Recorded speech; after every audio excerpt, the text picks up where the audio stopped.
pag-iisipan ang tunay na daanan. Bakit ba nababawasan mga sasakyan sa daanan? Mga pamamaraang napakarami ng sinubukan. Ito lang pala ang tanging kasagutan. Sa taas ba naman ang halaga nitong gintong gasolina? Ngunit ano ang nangyari? Buong mundo'y masyadong magulo, masyadong makasarili. Tila ba tayo'y nalilito? Di na makita ang mga pagbabago. Unti-unting pag-asa ay sinusuko. Sa daanan tayo ay babalik, ordinaryong Pilipino. Sa hirap ay dilat, mga pasahero at nagmamaneho, kalsada ang buhay. Walang ano-ano, may nadhaharang sa kanto. Kwentong karaniwan, kung madadala sa areglo. Ang bayan ay palaging talo, laging dehadong totoo. Samantalang mamamayan, pilit na sumusunod sa batas.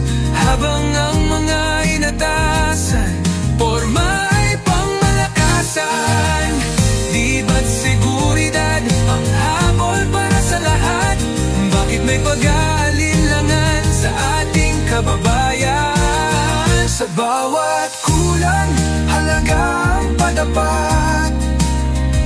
Matang nasa sasakyan ay di magsapat. Kabuhayan at sahod ay salat.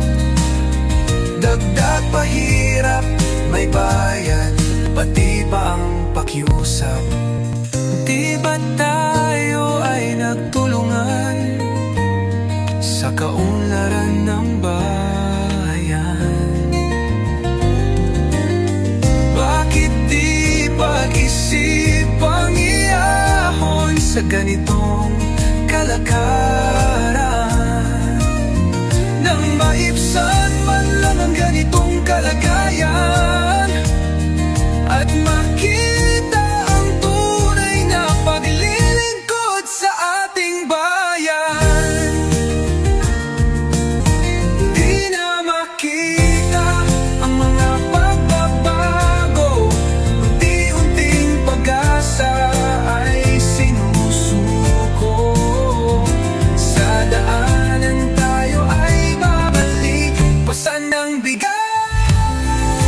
Ordinaryong Pilipino, sa hirap ay dilat. Maging tapat at mabuhay ng sapat. Ang may kapal ay nagmamasid, pinapahira ng mga luha. Iisipan ang tunay na daanan. Bakit ba nababawasan mga sasakyan sa daanan? Mga pamamaraang napakarami ng sinubukan. Ito lang pala ang tanging kasagutan. Sa taas ba naman ang halaga nitong gintong gasolina? Ngunit ano ang nangyari? Buong mundo'y masyadong magulo, masyadong makasarili. Tila ba tayo'y nalilito? Di na makita ang mga pagbabago. Unti-unting pag-asa ay sinusuko. Sa daanan tayo ay babalik, ordinaryong Pilipino. Sa hirap ay dilat.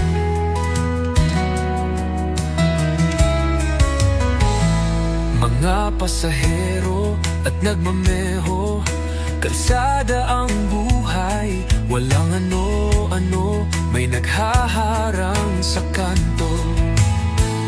Kwentong karaniwan, kung madadala sa areglo. Ang bayan ay palaging talo, laging dehadong totoo. Samantalang mamamayan, pilit na sumusunod sa batas. Habang inatasan, porma ay pangmalakasan. Di ba't seguridad ang habol para sa lahat? Bakit may pag-aalinlangan sa ating kababayan? Sa bawat kulang halaga ang katapat, matang nasa sasakyan ay di magsapat. Kabuhayan at sahod ay salat, dagdag pahirap may bayad, pati pa ang pakiusap. Di ba tayo ay nagtulungan sa kaunlaran ng bayan? Bakit di pag-isipang iahon sa ganitong kalakaran?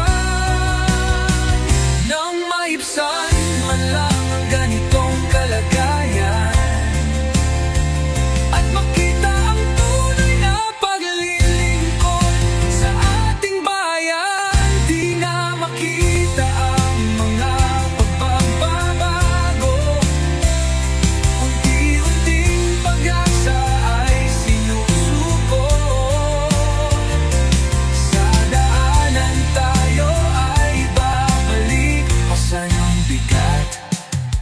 Ordinaryong Pilipino, sa hirap ay dilag. Maging tapat at mabuhay ng sapat, ang may kapal ay nagmamasid.